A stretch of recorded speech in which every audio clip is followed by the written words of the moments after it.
तो जयपुर के राजा की पुत्री मदन मोहन जी की सेवा करती थी। मदन मोहन जी कोई लाड़ लड़ाती, पूरे दिन उन्हीं को सजाती रहती, उन्हीं का श्रृंगार करती, सेवा करती। राजा स्वयं गोविंद देव जी की सेवा करते और उनकी जो पत्नी थी वो गोपीनाथ जी, मतलब पूरा परिवार ही तीनों ठाकुर की सेवा करते थे। अलग अलग भवन में, अलग अलग महलों में ठाकुर जी विराजते थे। तो राजा की पुत्री का विवाह हुआ करौली राजस्थान में, जहां मदन मोहन जी अभी विराजते हैं। तो राजा की पुत्री का जब विवाह हुआ तो पुत्री से राजा ने कहा, बिटिया ये बताओ तुम्हारा विवाह है, तुमको हम दहेज में क्या दें? वैसे तो हमने सब दिया, लेकिन फिर भी तुम्हारी कोई इच्छा हो तो मांगो।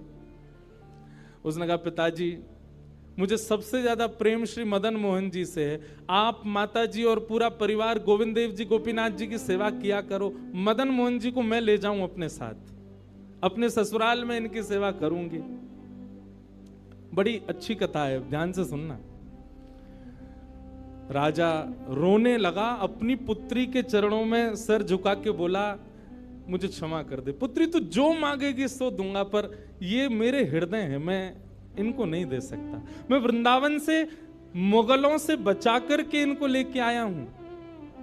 वैसे तो ठाकुर जी को बचने की कोई आवश्यकता, ठाकुर जी कृपा करके आए हैं जयपुर में राजा के ऊपर, पर इनको देख करके मेरे प्राण बचते हैं। तू जो मांगेगी सो दे दूंगा। पर मदन मोहन जी बोले, पिताजी गोविंद देव जी, गोपीनाथ जी हैं ना आपके पास में, मदन एक ठाकुर जी मुझको दे दो। यहां राजा की जिद हो गई, नहीं दूंगा। पुत्री की जिद हो गई कि मुझे तो चाहिए, नहीं तो मैं विदाई नहीं होंगी। राजा की पत्नी ने भी कहा, अब इतनी कह रही है तो आप दे दीजिए ना, हमारे पास 2 ठाकुर हैं, इनकी सेवा हम करेंगे विस्तार से। और वैसे भी मदन मोहन जी की पूरी सेवा बचपन से उसने ही की है। तो राजा ने एक प्रस्ताव रखा। बोले, अच्छा पुत्री एक काम करते हैं। बोले, क्या? मैं तेरी आंख पे पट्टी बांधूंगा और आंख पे पट्टी बांध करके मदन मोहन जी जैसे 7 स्वरूप तेरे सामने खड़ा करूंगा, जिनमें से 6 स्वरूप जो होंगे वो मैं बनवाऊंगा और 1 स्वरूप वास्तविक मदन मोहन जी होंगे। आंख पे पट्टी बांध करके तुझे स्पर्श करके अगर तूने असली मदन मोहन जी को पहचान लिया तो मैं ये मान जाऊंगा कि तू नहीं, ठाकुर जी तेरे संग जाना चाहते हैं। ठाकुर जी की इच्छा पता चल जाएगी। तो राजकुमारी बोली, ठीक है, आप ये प्रयोजन कीजिए। राजा ने महाराज कारीगरों को बुलवाया और मदन मोहन जी के डिट्टो कॉपी 6 स्वरूप बनवाए और 6 स्वरूप बनवा करके मदन मोहन जी सहित 7 स्वरूपों को खड़ा किया। पुत्री के आंख पर पट्टी बांध दी, एक जैसा इत्र, एक जैसी पोशाक, एक जैसा मुकुट, एक जैसा श्रृंगार, सब कुछ बिल्कुल एक जैसा। और कहा, पुत्री अब तू इनमें से जो 7 में से पहचान लेगी, अगर असली तूने पहचान लिए तो मैं तेरे संग भेज दूंगा। उसने हाँ तो बोल दिया, लेकिन वो कांपने लगी, घबराने लगी। जैसे उसने नेत्रबंद किए तो कथा ऐसी है कि वो रात्रि में जब सोई, अगले दिन परीक्षण होना था, तो रात्रि में जब सोई तो बहुत रोई और ठाकुर जी से कहने लगी, नाथ मैं आपसे बहुत प्रेम करती हूं, मैं आपके बगैर नहीं रह सकती, पर मेरे पिताजी की बहुत जिद है। अब कहीं मैं आपको नहीं पहचान पाई, मेरे तो प्राण ही निकल जाएंगे, विदा होना तो बहुत दूर की बात है। रुदन करते करते करते करते, बंधुओं एक मेरी बात बहुत ध्यान से सुनिएगा, कभी ठाकुर जी के विरह में यदि आपके अश्रु नहीं आए हैं ना, तो अभी आप भक्ति के भाव से बहुत दूर हो। आपको वृंदावन जाना अच्छा लगता है, वृंदावन में घूमना अच्छा लगता है, राधा राधा नाम ध्वनि पर झूमना अच्छा लगता है, कथाएं, प्रवचन, सत्संग बढ़िया लगते हैं। ये सब एक प्रथम सोपान, प्रथम सीढ़ी है, पर प्रमुख सीढ़ी तो भजन मार्ग या भक्ति पथ की विरह है। अगर वो आपके चित्त में कभी ठाकुर जी के लिए नहीं आया है तो अभी आप बहुत पीछे छूटे हुए हो। रात भर रोती रही और रुदन करते करते, नाथ मैं कैसे पहचानूंगी कि आप सत्य कौन से हो? मदन मोहन जी उसके स्वप्न में आ गए और स्वप्न में आकर के बोले, तू चिंता मत करे, तेरो ही मन ना है मुँह ले जावे को, मेरो भी मन है रो तेरे संग जावे को। अरे जे सब मेरी सेवा तो करें, पर तेरी जैसी सेवा तो कोई करेगा ना, मेरो भी बड़ो मन है तेरे संग चलवे को। तो उसने कहा, तो नाथ कुछ कृपा तो करो।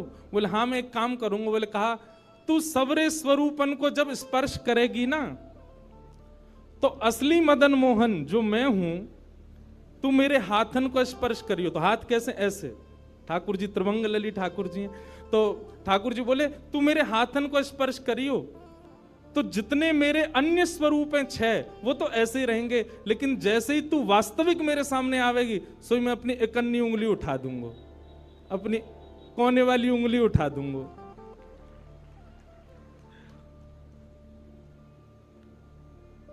ठाकुर जी कितना प्रेम करते हैं अपने भक्त से। ठाकुर जी बोले मैं अपनी इकन्नी उंगली उठा दूंगा और तू स्पर्श करती करती मेरी जैसे इकन्नी उंगली उठे, वाकू पकड़ लियो और तुरंत पिताजी से कह दियो, जय रे मदन मोहन जी, मैं चल दूंगा तेरे संग।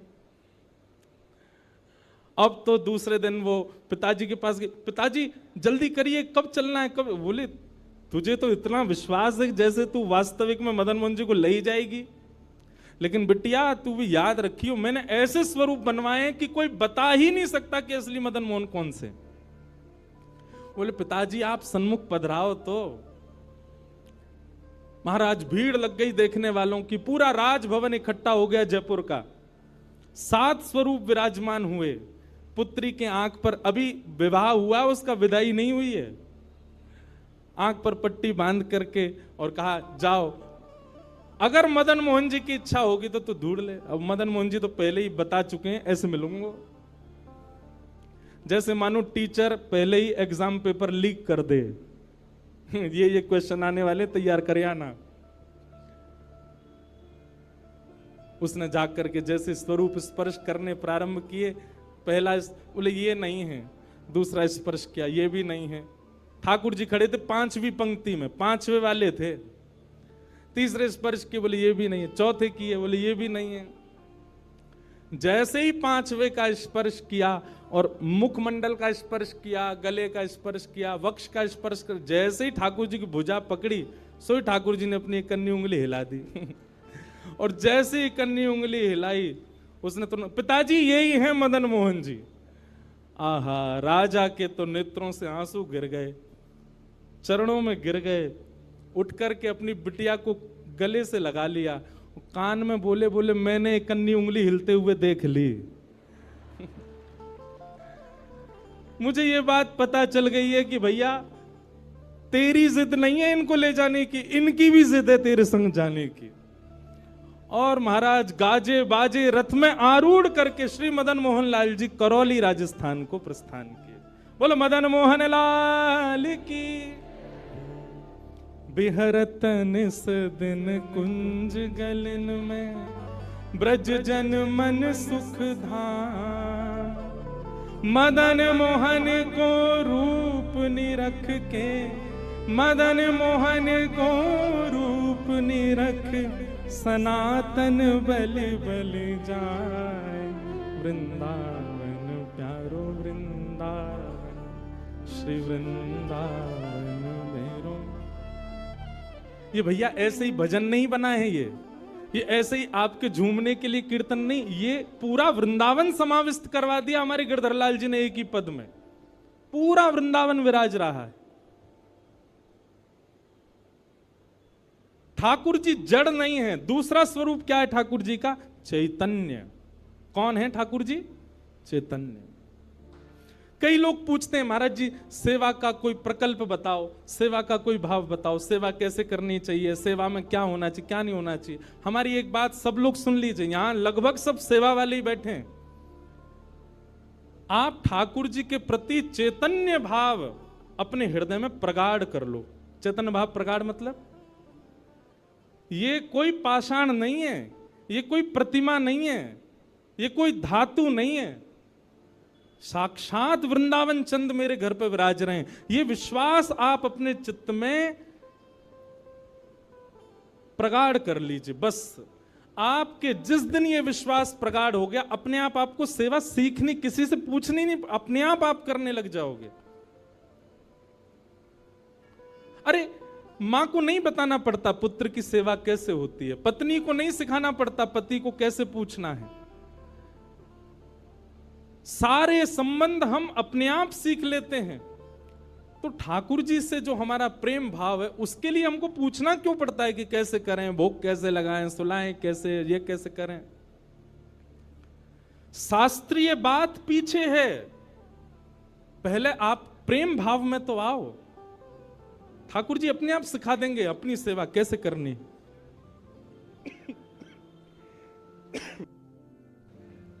प्रेम भाव, उनके प्रति पाषाण की बुद्धि मत रखो, चैतन्य भाव रखो। जैसे आपके चित्त में चैतन्य भाव आया कि ये तो चलते फिरते उठते बैठते सब करते हैं, केवल मेरे सामने ऐसे खड़े हो जाते हैं मूर्तिमंत होकर के। मानो ये ठाकुर जी मुझसे कह रहे हैं कि तू अपनो इतना प्रेम मोको प्रदान कर कि मैं चलन लगूं, मैं फिरन लगूं। सब लोग एक बात याद रखिएगा, जिसके भी घर में ठाकुर जी की सेवा है, ठाकुर जी हमको चैलेंज करते हैं, अगर तो में सामर्थ्य हो तो अपनी भक्ति से, अपने भाव से, अपने समस्त प्रयासों से तू मुझे चलवा के दिखा दे, तू मुझे बुलवा के दिखा दे।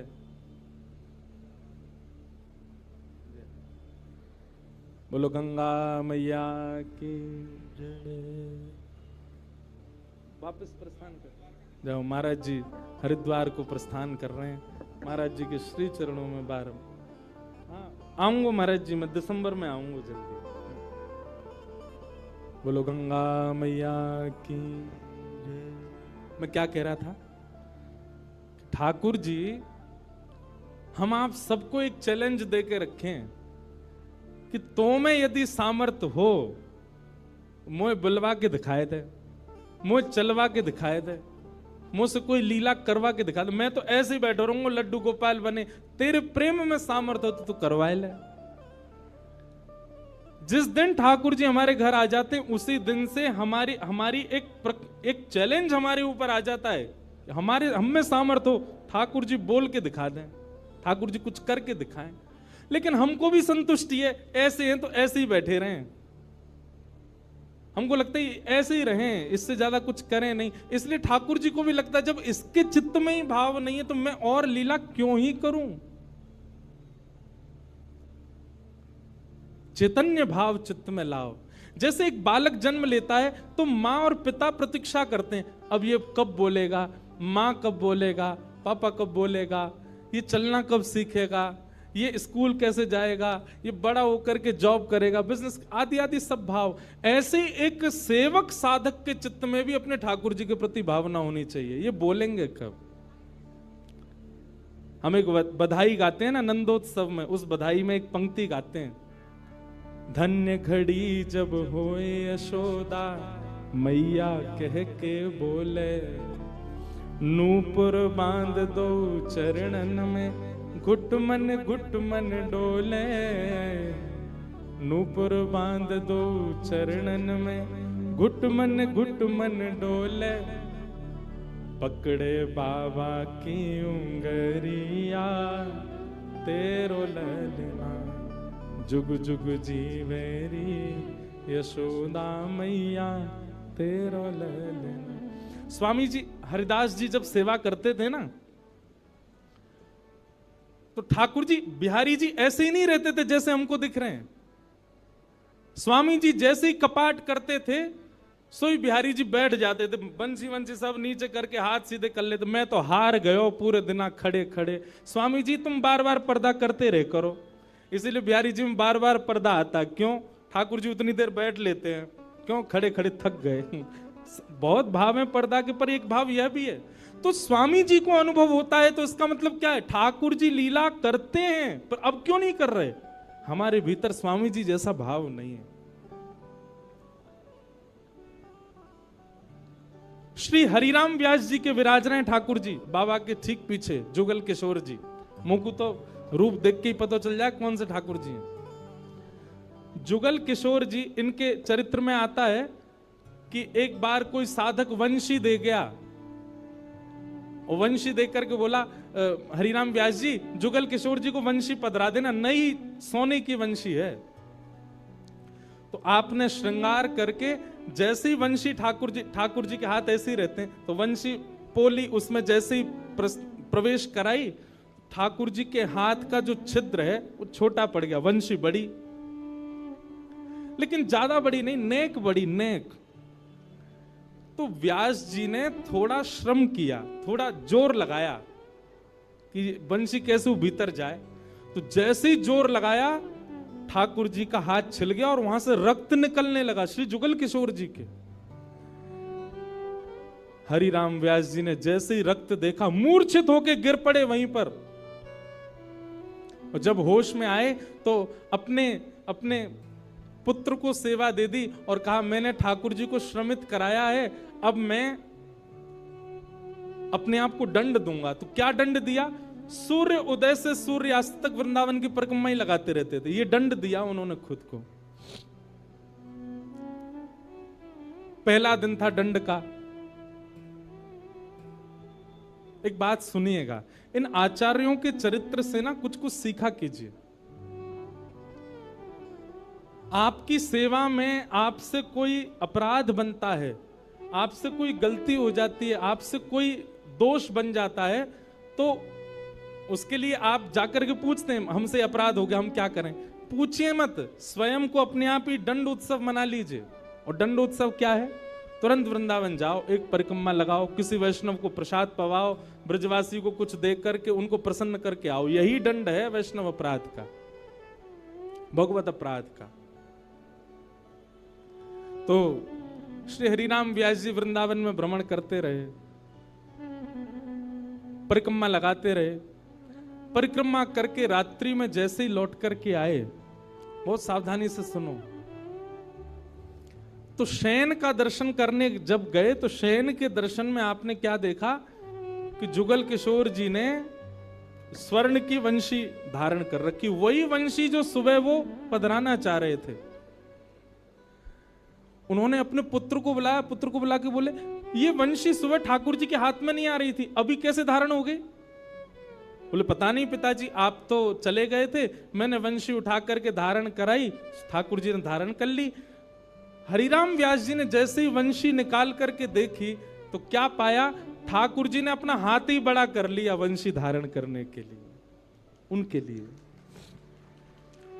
अब ताली से काम नहीं चले, हमारे ठाकुर जी करते हैं ऐसे? क्यों नहीं करते? और हम संतुष्ट क्यों हो जाते हैं? जैसी सेवा है उससे हमको प्रसन्नता क्यों हो जाती है? नहीं। ये इस बात का प्रमाण है कि कहीं ना कहीं हमारी भक्ति में, हमारे भाव में, हमारे प्रेम में अभी वो स्तर नहीं आया कि ठाकुर जी उसको स्वीकार कर लें। इसलिए भैया, सबसे पहली बात भक्ति में, सेवा में सबसे पहला प्रकार, ठाकुर जी को आप चैतन्य मानो। वो जड़ नहीं है, वो पीतल के नहीं है, वो अष्टधातु के नहीं है, वो मार्बल के नहीं है, वो साक्षात ठाकुर जी हैं, वो साक्षात चैतन्य है। उनके प्रति चैतन्य बुद्धि आपने धारण कर ली, अपने आप ठाकुर जी अपने आप लीलाएं कराना प्रारंभ कर देंगे। मुझको राधा रमण कर दो वैसा, मुझको राधा, नित्य की प्रार्थना होनी चाहिए ठाकुर जी से।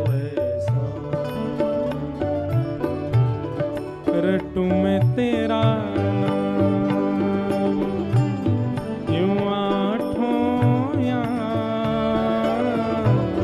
रटू में तेरा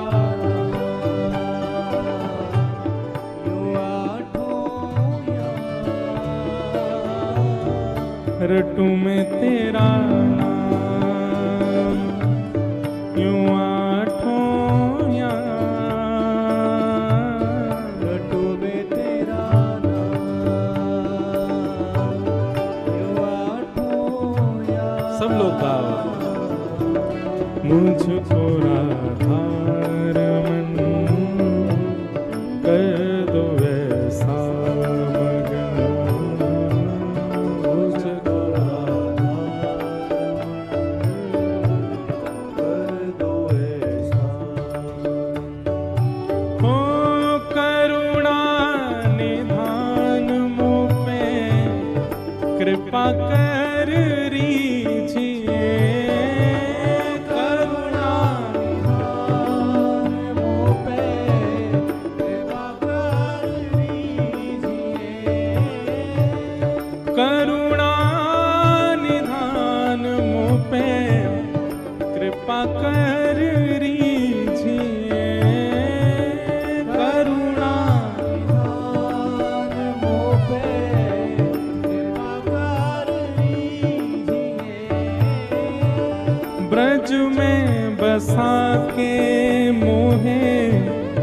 सेवा सुख दीजिए, ब्रज में बसा के मोहे सेवा सुख दीजिए। ओ ब्रज में बसा के मोहे सेवा सुख दीजिए, ब्रज में बसा के मोहे सेवा सुख दीजिए। और प्रेम से भर दो मन, गाऊं तेरे भजन, प्रेम से भर दो मन, गाऊं तेरे भजन। ओ रटूं मैं तेरा नाम, यूं आठों याम, रटूं मैं तेरा जो आठों याम।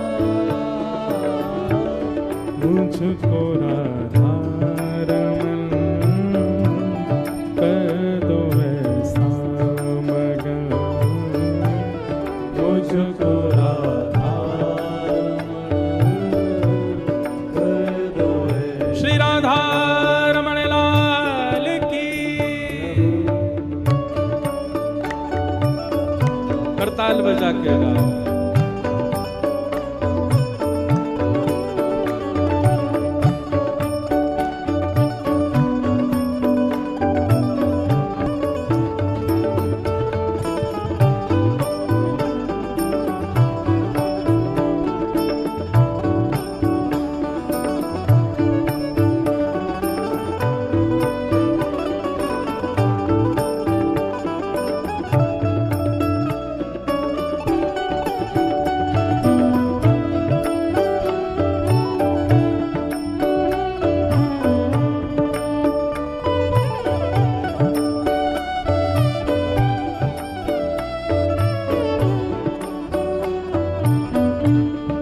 हम जिस भाव पर चर्चा कर रहे हैं कि ठाकुर जी को चैतन्य मानो, वे पाषाण नहीं है, वे पाषाण तो हमारे लिए बन करके खड़े हैं कि तू अपने प्रेम से मुझे चैतन्य बना। वो चैतन्य ही हैं और उसी भाव की पूर्ति इस पद के दूसरे भाव में, दूसरे अंतरे में होती है।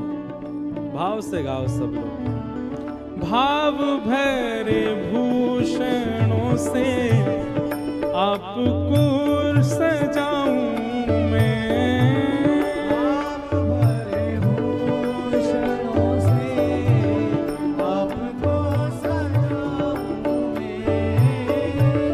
भाव भरे भूषणों से आपको सजाऊं मैं, भाव भरे भूषणों से आपको सजाऊं मैं। और नित नव भोज निज हाथों से पवाऊं मैं, भोज निज हाथों से पवाऊं मैं। ओ नित नव भोज निज हाथों से पवाऊं मैं। इतना भोज निज हाथों से पवाऊं। भैया हम सबके लाल जी पूरे दिना खड़े रहे और कोई के लड्डू गोपाल हैं तो पूरे दिना बैठे रहे, उनके पामन में दर्द ना हो तो ऐसी भावना हमारे चित्त में नहीं आती कभी। नित्य की सेवा में एक काम किया कीजिए, रोज रात्रि अपने ठाकुर जी के चरण जरूर दबाया कीजिए। सिंथेटिक नहीं पर असली वाला इत्र मंगाइए, थोड़ा महंगा आएगा, मंगवाओ ठाकुर जी की सेवा के लिए। और चरणों में इत्र लगा करके और फिर बड़े धीमे धीमे उंगलियों से। अच्छा एक बात और है, हमारे पुष्टि मार्ग के आचार्य कहते हैं ठाकुर जी की सेवा में अंगूठा का प्रयोग नहीं होना चाहिए। क्यों? कहीं भी जोर लगाना होता है हम अंगूठा का ही प्रयोग करते हैं। ठाकुर जी की सेवा में अगर आप अंगूठा लगाते हो, ठाकुर जी को पीड़ा होती होगी, लग जाती होगी, इसलिए उंगलियों से सेवा का ही निधान होना चाहिए। कहीं उठा करके भी रखें तो अंगूठा से ठाकुर जी को बड़े आराम से स्पर्श करना चाहिए। शास्त्र हमारे आचार्य तो ऐसा कहते हैं कि अगर आपने अंगूठा का प्रयोग किया भी है तो श्रृंगार के बाद ठाकुर जी का एक अलग से भोग लगाओ। किस बात का? श्रम भोग। ठाकुर जी आपको दर्द हो गया होगा, हमने अंगूठा से दबाया आपको, इसलिए मंदिरों में श्रम भोग आता है। बेचारो बहुत हमारो ठाकुर वृंदावन को बड़ो हल्को सो, नेक में ही हार जाए, नेक जोरते सर दबाए दो, हाथ दबाए दो, पांव दबाए, थक जाए इतने में तो श्रम भोग लाओ। नित्य रात्रि में ठाकुर जी को शयन से पहले चरणों में इत्र जरूर सेवा किया करो। श्रृंगार कोई कर जाए, भोग कोई बनावे, पर रात्रि शयन तो सेवक को स्वयं कराने चाहिए। दाबु तुमरे चरण करो जब तुम शयन, दाबु तुमरे चरण करो जब तुम स्वयं, ओ दाबु तुमरे चरण करो जब तुम शयन,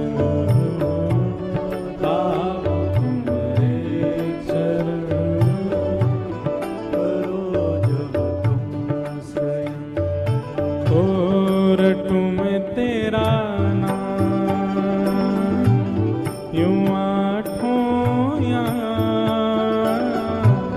रटू में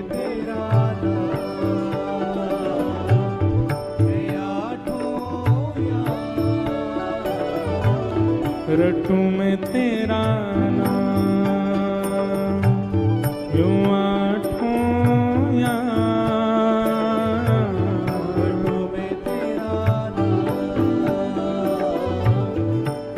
भाव भाव से मुझको राधा